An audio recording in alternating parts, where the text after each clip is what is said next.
Hello Stampers, this is Allison Sullivan with another video. I wanted to show you this adorable Halloween card that I received at Founders Circle. This was made by my friend Deb Valder, and I just love this card, everything about it.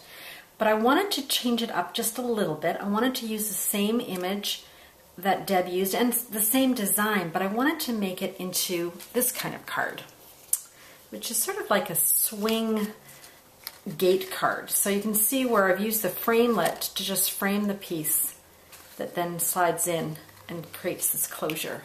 We're going to be using the stamp set called Toxic Treats. This is really a fun stamp set. I'm going to use the little witch here.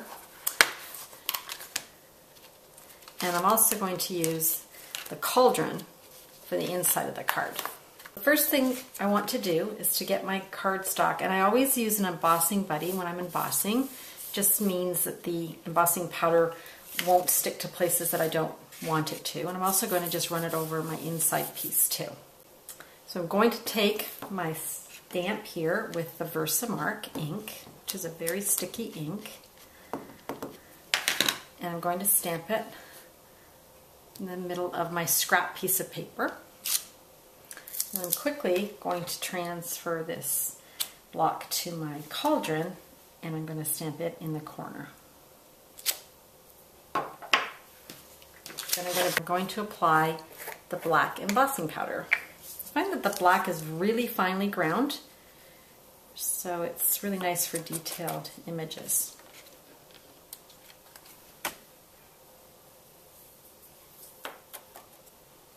So once you've got the embossing powder, you're going to heat it with our heat tool. Once that's done, I'm just going to set that one apart, and I'm going to work on the witch. I'm just going to apply some color to the witch image here. I've got three colors: Daffodil Delight, More Mustard, and Cajun Craze. Always start with the light color first. So I've got my Daffodil Delight. I'm just rubbing it over with a dauber over top of my image.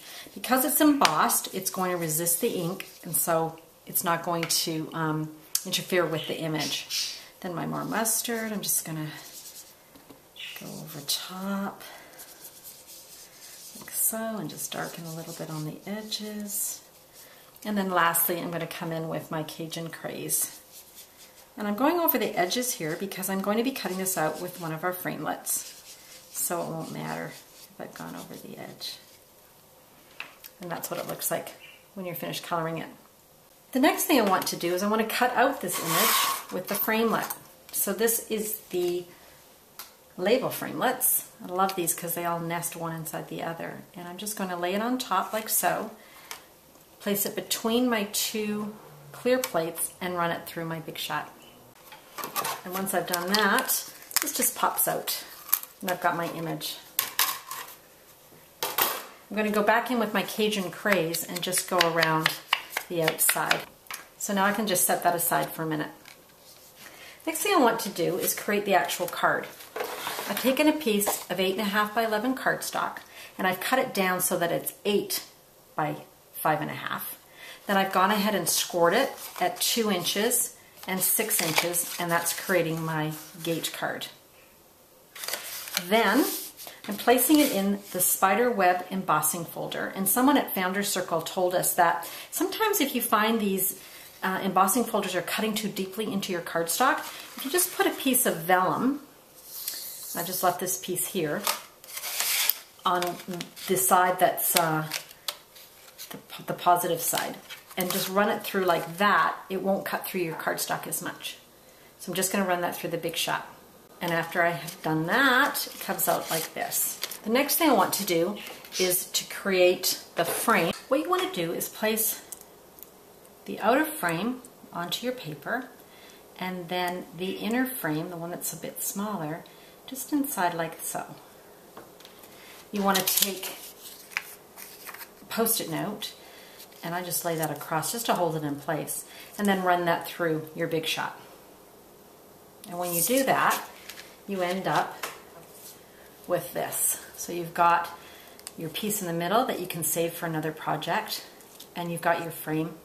And you could even use this for a project as a nice little outer frame or mask.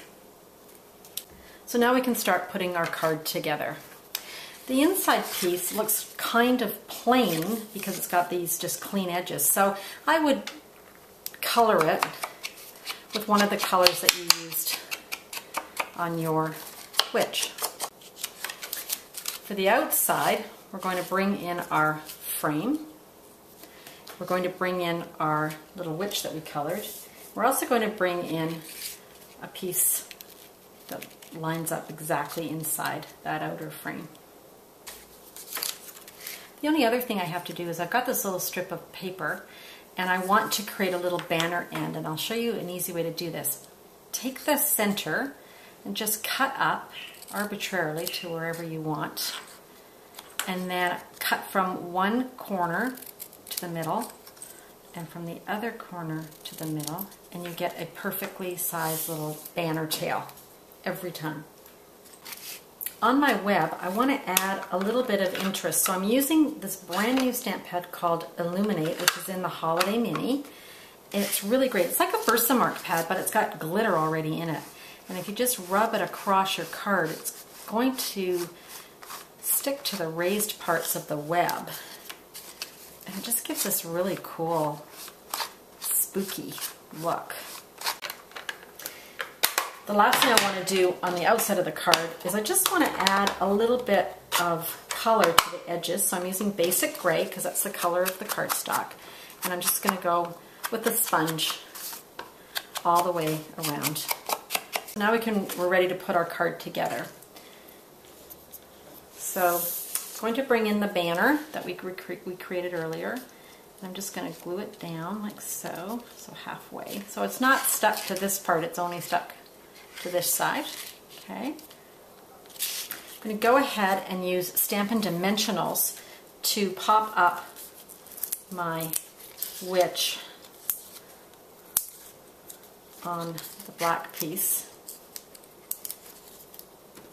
Matching little framelit here, one size bigger.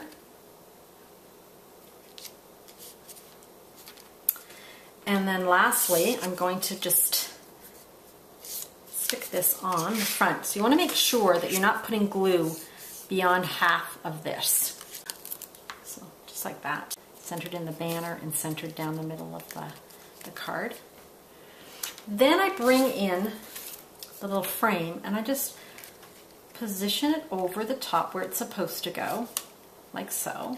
And then I open this up, and then I can easily see where I want to put my glue. So I just add my Tombow glue, and I just close up my, don't worry too much if your glue just kind of spreads out and gets outside the edges. It dries clear, so you won't be able to tell. I'm just going to close that over like so. It takes a little bit longer to dry, not a lot. It's take a long time to dry, but it takes long enough that if you make a mistake, you can kind of move it around too. It gives you a little bit more forgiving. And you can see how this is just going to slide perfectly, like so. So just bring in the finished card here. And the only other thing that I added was a little glimmer brad right here. So there's the inside again, and there's the outside.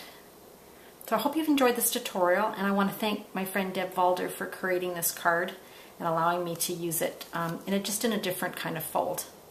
Thanks so much. Happy stamping, and all these supplies can be ordered online at my store. Just check out the link at the end of the video.